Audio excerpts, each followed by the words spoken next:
everyone, welcome back to Tutorial Millennial channel. In this video, I'm going to show you how to log out Snapchat account.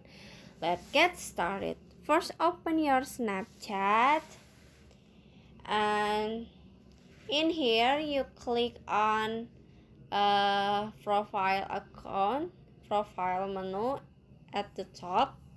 Click on it. And in here you just swipe down.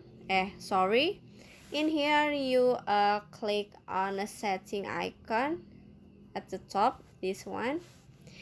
Click on it, and in here you can swipe down until you can see log out, this one. Click on it and click. If you wanna save the login information, you click yes. But if you wanna don't save login information, you just click no. But in here I wanna save login information, so I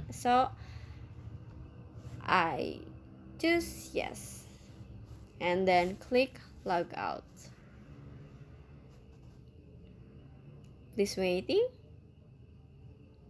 and finish. So that's how to log out your Snapchat account. I hope you found this video to be helpful. If you enjoy with the content, please consider like, comment, and subscribe down below. Happy editing, guys. Bye bye.